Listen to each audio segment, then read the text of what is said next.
In this video I'm going to go into a little bit more detail surrounding that and how you make all the parts with some binding wire. It's a soft wire.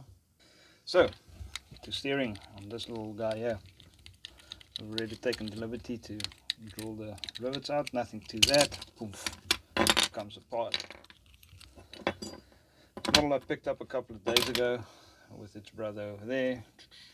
Very cool little truck. I've got the real one outside as well. More on the real one in future episodes, as we will be doing a motor swap on that one.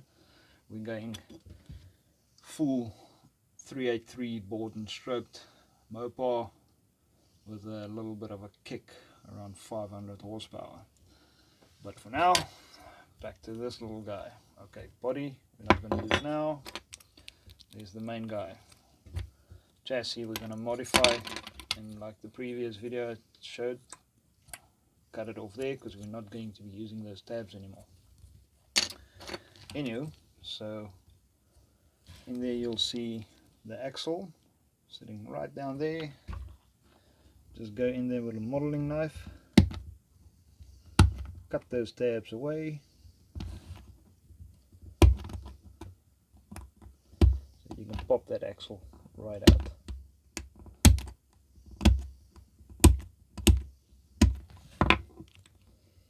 And there you go. Boom. So now you've got that. So binding wire. First thing we're going to make is the axle bit that goes through there, as I showed on the previous video with that truck over there. I'm going to make a piece that goes right through there where your old axle was, like so, and then bend those parts up to give you the look of the shock absorbers, as you can see over here, right in there. The light's not too good, but you get the idea. There it sits. So that I'm going to do now. I'm going to take this part, take a little bit more than you actually need. I would say about, let's say about an inch on each side, give or take. You can always cut your coils short after you've made them, and etc. The key part here is to center that thing there. Well, not center it, but actually mark it, so you know exactly where your axle will sit inside your chassis sprue. So now we've got the markings right there.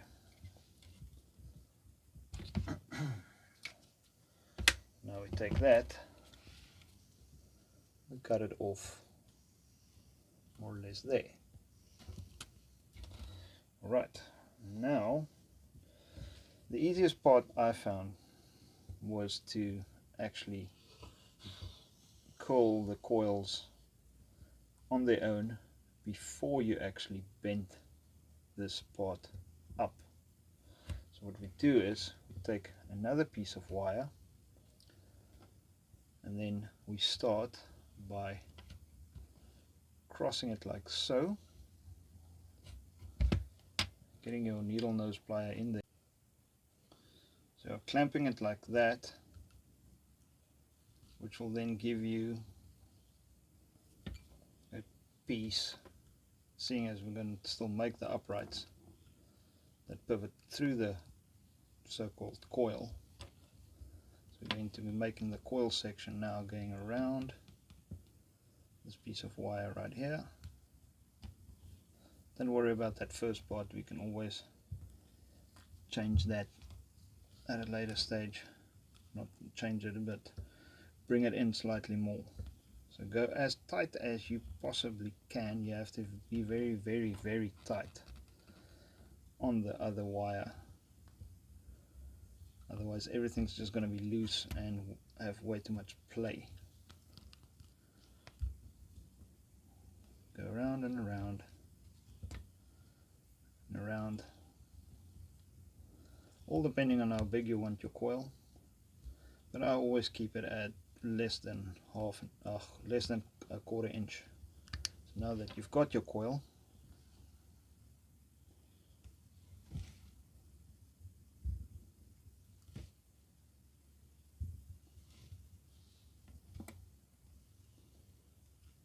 I see the top part is quite a bit messed up there.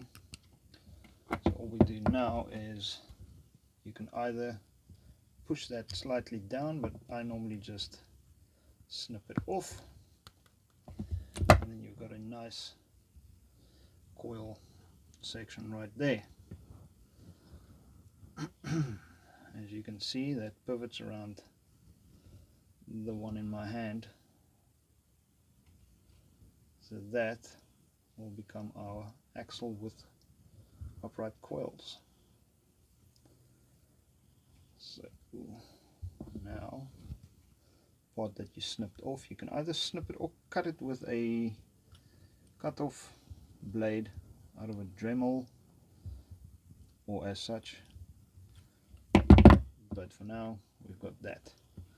So you just take that and you basically repeat it on the other side. There we go.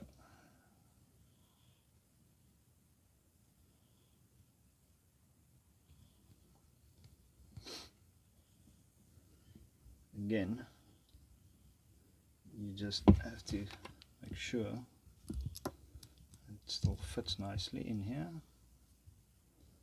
There we go.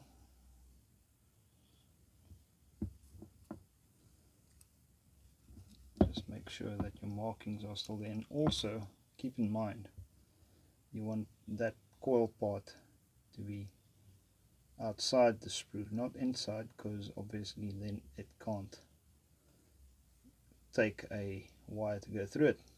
So it all depends on where you want your wheel to be sitting. I'm going to be at the same height as that.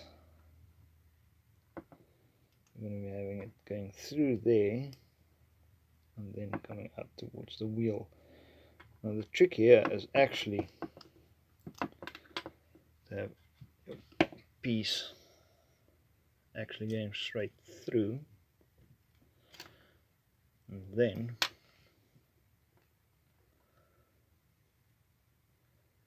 to bend it once it's right through your shock tower piece or your shock absorber. So put this piece of wire right through there. Be careful not to poke a hole in your finger. And then we're going to be using that part there becoming your new axle. Don't worry too much about the distance between the coil and the bottom of your axle for now. Right in there. And there we go. Push the axle right up. Now you bend this top part back. So grab hold of that coil and then bend this part over. So you're looking at a piece doing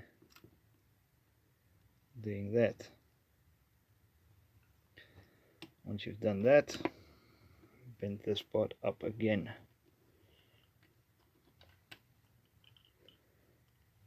By doing that, you're actually making an arm. It goes up where your steering link will be connected to.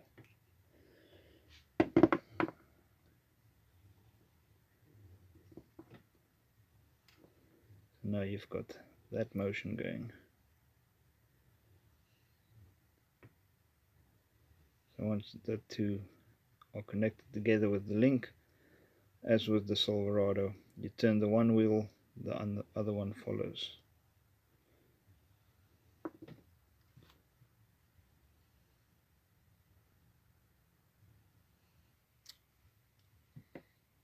Ta-da! Done. So now we've got those two. Now for the steering link. The steering link is fairly simple, straightforward, nothing to it. Piece of wire with 2 loops, done. Same thing again as with the coils earlier on.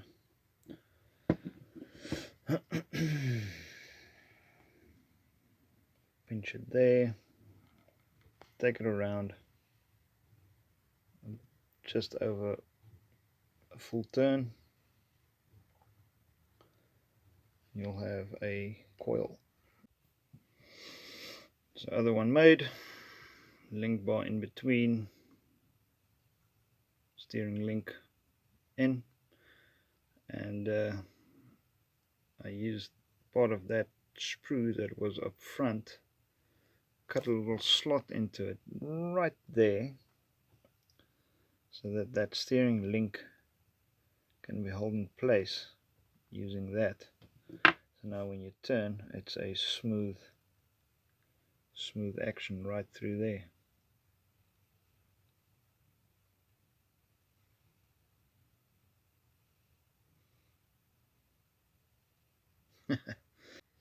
And there you go, workable steering.